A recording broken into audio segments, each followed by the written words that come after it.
Muchas gracias, señor presidente. Buenos días, señorías. Señor consejero, darle la bienvenida a usted, a su equipo. Disculpar la incorporación un poco más tarde. Coincidía esta comisión con la Junta de Portavoces.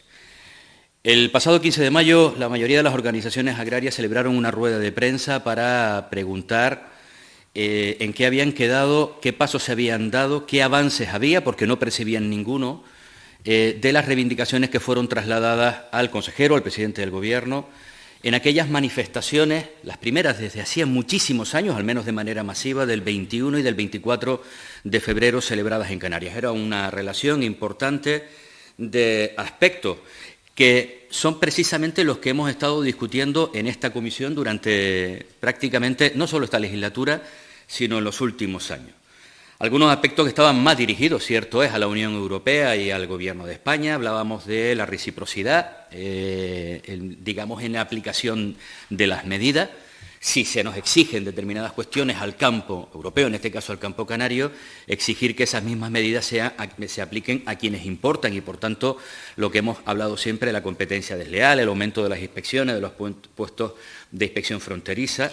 Se hablaba, aunque es cierto que eso en el Parlamento no ha habido un consenso, la paralización de la conexión marítima de mercancías entre Fuerteventura y Tarfaya, la aplicación y el refuerzo de la ley de cadena agroalimentaria a nivel estatal, pero también exigiendo el desarrollo mucho más amplio, más potente en la parte que corresponde también a Canarias, el retraso del cuaderno digital de campo, es decir, hacerlo voluntario, y derogaciones de artículos de ley. Luego también la agilización, la desburocratización en el sector del campo, incorporación de nuevas líneas en el ámbito del POSEI agrario, actualización de los costes de referencia también en este ámbito del POSEI, algunas dirigidas al sector platanero, al que ahora haré referencia, disminuir, como decía antes, la carga burocrática en muchísimos aspectos, intentar reforzar la conexión entre el sector de la restauración, nuestro sector turístico y el sector agrario, y el relevo generacional. Eran múltiples cuestiones, algunas muy importantes, por ejemplo, las relacionadas con los temas hídricos, la creación de la mesa de la sequía, el intentar eliminar las pérdidas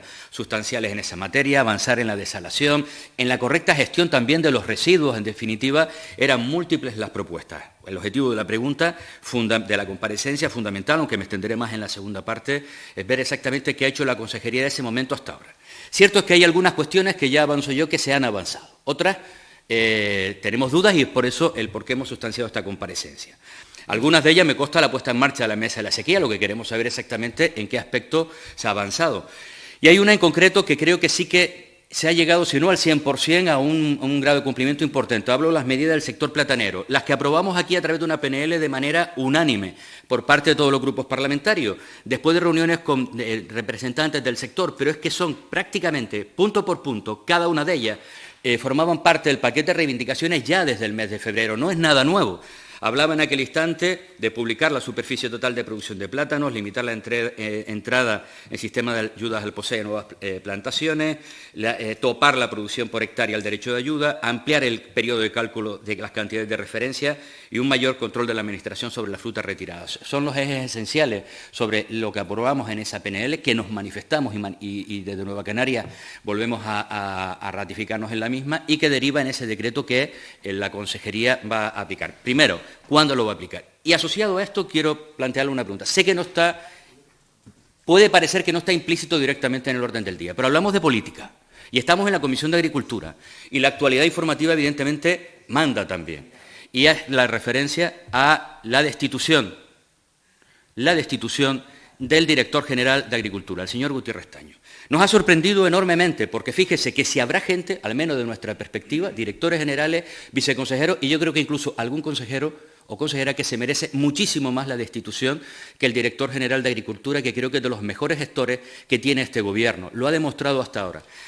Por tanto, sinceramente nos ha sorprendido. Me gustaría conocer cuál es la posición. Y digo que no está desencaminada de esto porque fue uno de los principales valedores también de que saliera adelante ese acuerdo, que cada vez dudo más que sea del Gobierno, aunque sí me consta que de la Consejería, en el sector del plátano. Creo que sí está relacionada con todo esto porque estamos hablando de una iniciativa que pregunta por el futuro del sector del campo, del sector ganadero y agrario, y en este momento uno de los referentes, y que no estaba discutido por la inmensa mayoría del sector, pues ha sido destituido. Me preocupa porque muchas de estas cuestiones están en camino, y a día de hoy resulta que nos encontramos sin director general y sin saber, que también le pregunto, quién puede ser el posible sustituto. Y me preocupa porque todos sabemos de la importancia del sector agrario en nuestra tierra, por eso casi siempre tenemos unanimidad, y tengo la ligera impresión de que esa destitución, más que aspectos de pérdida de confianza, más que aspectos de gestión, todo lo contrario, tiene que ver con criterios políticos, y me refiero de cuotas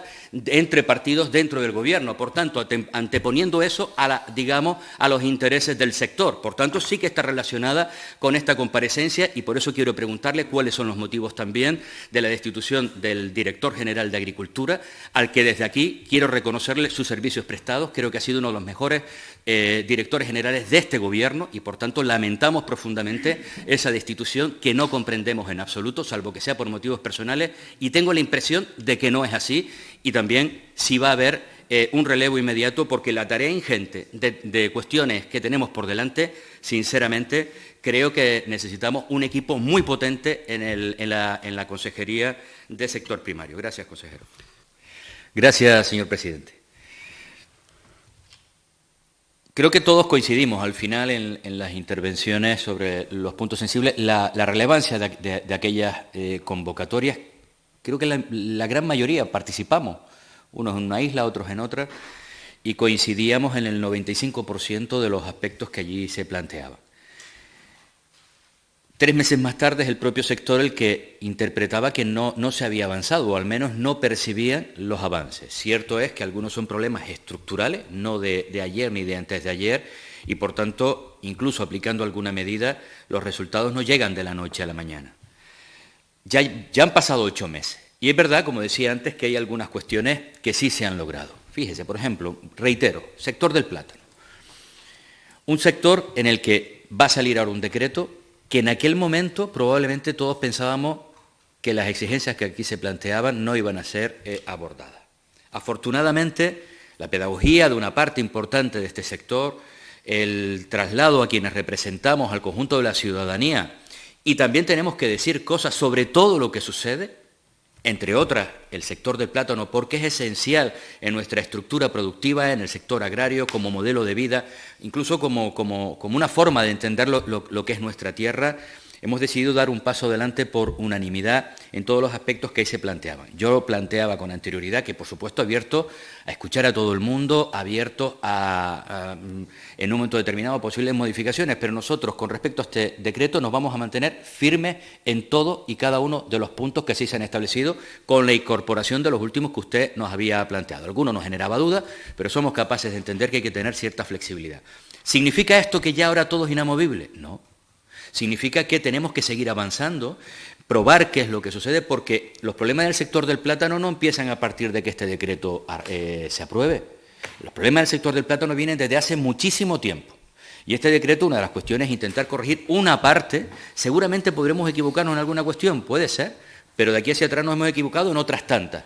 Y creo que se trata de ir dando pasos en positivo, ir evaluando, y si hay que luego que ir redirigiendo algunas de las cuestiones o fortaleciendo e incidiendo más en algunas de las que hemos planteado, yo creo que hay que hacerlo. Por tanto, agradecerle, por supuesto, a todos los grupos políticos, pero también a la Consejería del sector primario. Y digo esto por primera vez porque yo entendía que esta era una cuestión del Gobierno. Y tengo claro que no es una cuestión del Gobierno, o por lo menos de no todo el Gobierno. Pero sí agradecerle el haberse mantenido firme al consejero en la defensa de esta posición. Creo que es un tema esencial. Yo creo que este quizás es el elemento más significativo de todas aquellas reivindicaciones. Sí me gustaría luego incidir en algunos otros que quizás han pasado, obviamente en los pocos minutos que estuvo usted en su primera intervención no ha podido profundizar. Quiero saber exactamente en qué situación se encuentran las directrices de ordenación del suelo agrario, algo que viene arrastrándose desde hace tiempo, fue uno de los elementos claves, estratégicos, prioritarios digamos, en su primera intervención en este Parlamento como objetivo de la Consejería, y creo que es un elemento absolutamente esencial. Ahí es donde vamos a marcar las reglas del juego, del futuro de nuestro sector, de la protección de los suelos agrarios, sobre todo de los más fértiles, y algunas otras cuestiones desde el punto de vista territorial, que creo que es un elemento esencial. Me interesa también que se profundice algo más sobre el relevo generacional. Creo que es el otro gran tema importante, el darle expectativas de futuro, y no pasa solo por subvenciones, hablamos de formación, hablamos de muchísimas cuestiones. Creo que es esencial el que el relevo generacional esté presente. Sé que es fundamental, y le agradezco y felicito por la iniciativa que ha tenido en el día de hoy, unir creo que a todo el sector agrario, en este caso el sector del campo, y a los representantes públicos, para intentar hacer un frente común de cara a los eurodiputados en este inicio que se abre en el Parlamento Europeo. Creo que es esencial intentar colocar las especificidades, las necesidades del campo canario, fundamentalmente a través de una figura, la del POSEI. Son muchísimos más problemas, pero ese es un elemento esencial en este arranque, y que vean que hay unidad, absoluta unidad en este tema. Yo sí discrepo en una cuestión con el señor Nieto, que estoy de acuerdo en que el incremento de la ficha financiera del POSEI es esencial, pero no es lo más importante. Quiero decir con esto que lo más importante, al final, para cualquier sector, es que pueda vivir del mismo.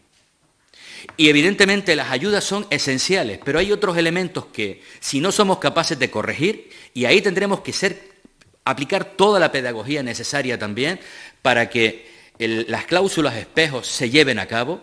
Si no, estaremos siempre en una situación de desigualdad en la que la ficha del POSEI o cada año o cada X tiempo la seguimos incrementando, o realmente el sector del campo, por sus propias capacidades, no va a poder sobrevivir. Por tanto, ese es un elemento absolutamente esencial. La ley de cadena alimentaria es clave. Me gustaría también que incidiera algo en la vertiente canaria, en qué se ha avanzado en este año y pico ya de gobierno, de su consejería, en aplicar mejor, lo que decía el señor Cabrera, en que esa ley que todos creemos que es positiva, con los matices que luego haya que hacerle, pero si no se aplica realmente los resultados no son relevantes. Y me gustaría conocer también una cuestión que usted planteaba al principio de esta legislatura, que tiene mucho que ver con iniciativas que ya se están llevando a cabo, por ejemplo, en el Cabildo de Gran Canaria. Hablábamos de las ovejas bomberos, es decir, el papel que el propio sector, en este caso, el sector ganadero puede jugar como una vía de alimentación, por supuesto, pero también como un elemento esencial de protección de nuestro campo, de nuestro medio ambiente. Y usted hablaba de que creía que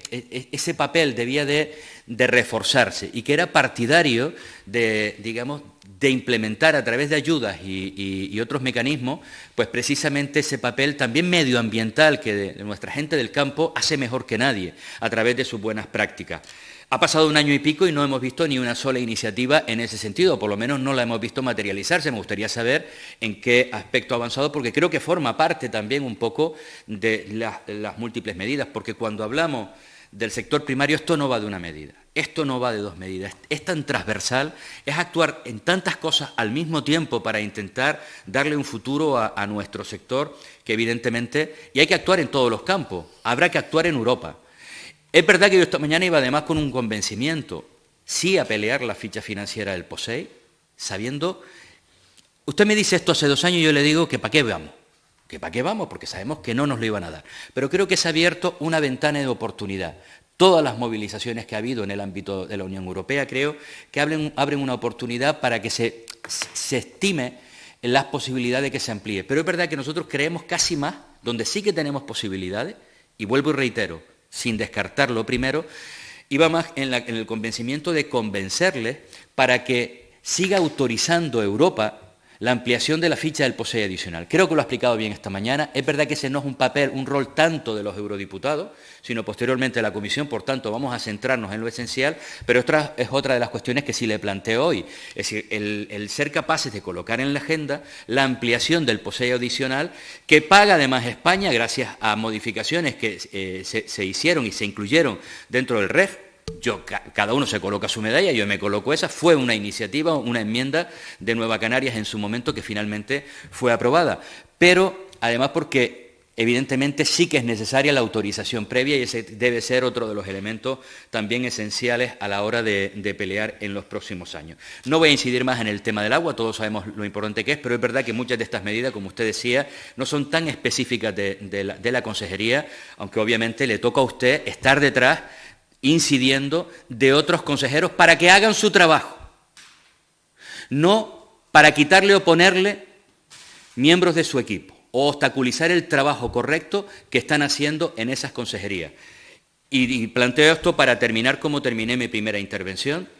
Entiendo que esa respuesta, la que usted entienda que deba de dar, la haya dejado para el segundo turno. Obviamente se ha centrado más en la primera parte, en el objeto de la propuesta, pero creo que es esencial porque, señor consejero, esa unidad que aquí se ha planteado durante mucho tiempo, con matices, yo he sido crítico y seguiré siéndolo, cuando entienda que este Gobierno, su consejería, puede mejorar las cuestiones. Y viene en curva, y le advierto ya, para hacer esto hace falta dinero. Y me temo que no solo no va a avanzar, sino que va a retroceder. Que sepa que nos va a tener a su lado peleando, por encima de otros sectores, para que los recursos del sector de la consejería se incrementen. Pero si disminuyó en 15 millones, incrementándose en 1.121, no me quiero ni imaginar lo que puede pasar con un horizonte que se habla de entre 250 y 350 millones de euros de incremento. Estoy temblando y el sector primario también. Por tanto, ese es un elemento esencial. Pero vuelvo al principio. Si hemos sido capaces de aunar esto es porque creemos, con las críticas necesarias, que se ha hecho un buen trabajo. Y el trabajo no es solo del consejero. Usted marca la orientación política, es de los equipos. Y sabemos, por experiencias pasadas, que malos equipos perjudican al sector. Y es lamentable que alguien que tenía el aval del gobierno, de la consejería, al menos esa es la impresión que yo tenía, y creo que sí, que seguía teniéndolo, del sector, se haya destituido por otras razones que están muy alejadas de los intereses de la gente del campo. Y eso de verdad sí que me preocupa y reitero al señor Gutiérrez Taño pues todo nuestro agradecimiento a la labor desempeñada y, como decía alguien con anterioridad, manténgase fuerte, tiene nuestro apoyo, hágase fuerte dentro del Gobierno para las perras y para la gestión y para la creación de equipos, porque es esencial que otros dirijan sus áreas, usted dirija la suya. Hasta ahora lo estaba haciendo bien, espero que siga siendo así.